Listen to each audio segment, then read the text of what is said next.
Hi everyone, today the weather is good, at least it was.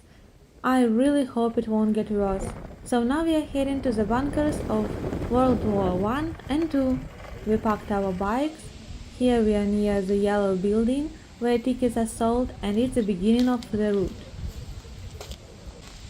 We are going inside at first. Great. Okay, thank you. See you later. In the beginning, we can see a lot of devices, water mine to damage or destroy surface ships or submarines. A rangefinder is a device used to measure distance to remote objects. German searchlights were used to detect and track enemy aircraft at night, and other things. You also can watch a movie about the war with English subtitles. Battery Aachen, the First World War. We are told about the route, When you are but there in is this nothing part, difficult you're as gonna see on usual your to follow the screen. directions, so we won't get lost. So the first thing we see is under the open sky. On the right is an anti-aircraft gun with a maximum range of slightly more than 7,000 meters, with a caliber of 40 millimeters, 1928 year, and weighs almost 2,000 kilograms.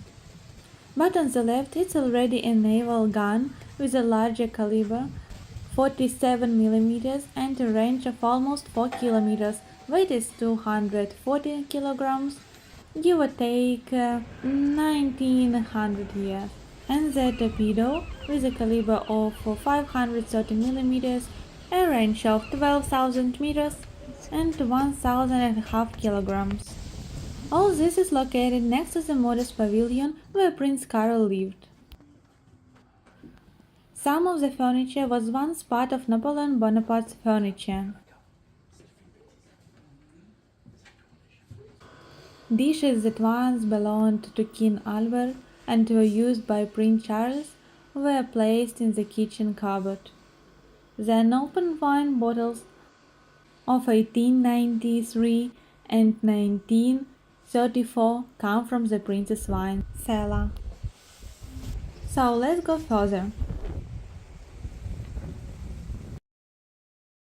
We are passing an anti-aircraft gun again, but a slightly different one, with a caliber of 20 and a range of 2,200 meters and a little heavier than 400 kilograms. Another, an anti-aircraft gun, 76 meter caliber, range of from 4,700 to 7,200 meters, dates from 1916. And just in front of it there is a magnetic mine was used in water. The magnetic mine could strike without even touching the object. When a large mass of metal passed by, it triggered a magnetic detonator. Do you hear this? Listen, or it just seems to me. Серце моє б'ється. Бум-бум-бум. Тіло трясеться. Тум-тум-тум. Все подолаю, бо знаю я. This is Ukrainian language. Now we are in a military museum near Ostend in Belgium, which preserves fortifications of the Atlantic Wall dating to the First and Second World Wars. The section of fortifications owned by the museum, over 60 bunkers and 2 miles of trenches, is among the best preserved sections of the defensive line in Europe. The fortifications survive because they were built on land belonging to Prince Charles, Count of Flanders, who decided that they should not be destroyed after the war, to be kept as a national monument. This is one of the rare coastal defense fortifications that survive from this period. Several of the fortifications have been renovated to their wartime condition. In the morning, the weather was hot and sunny, but now it's cloudy and raining. The weather changes very quickly here.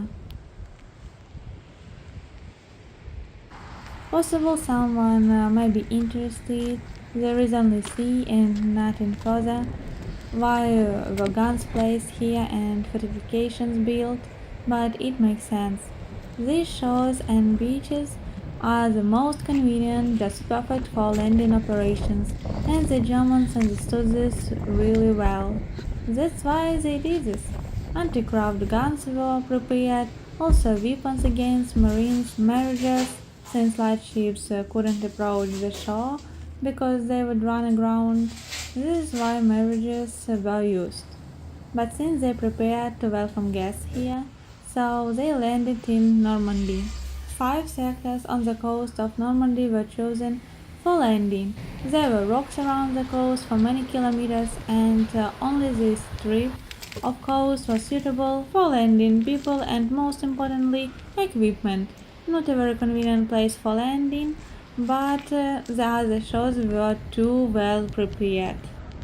So they had climbed the rocks. The ports of Ostend, Zeebrugge and Bruges were therefore of great importance to the Imperial German Navy. The Aachen battery was a link in the defense of the ports and the coastline, a continuation of the West Front that stretched from the Swiss border to Newport. This westernmost German coastal battery is the other 3 batteries to west of Ostend could fire at enemy lines along the Yser River.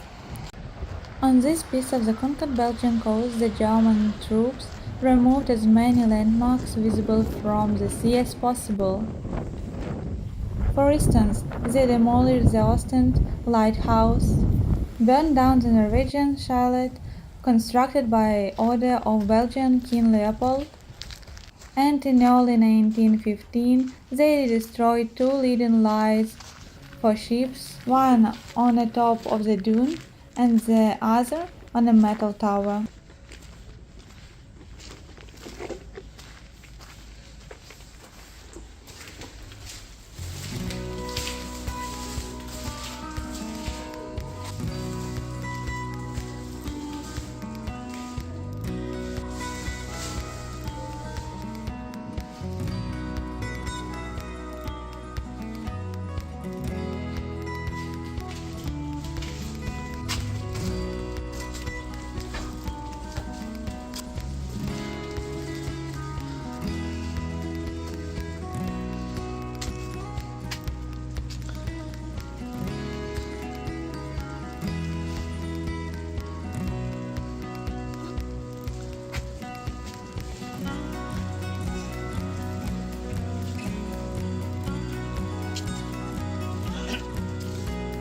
Something like that, but there should also be a chair. So there is a really great variety of everything here, so let's just walk around without talking. And if anyone is interested in something, I will be happy to answer.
l'avion pour So it was a fantastic place. Thank you so much for watching. Somehow we will go home by bicycle and under the rain. So see you soon.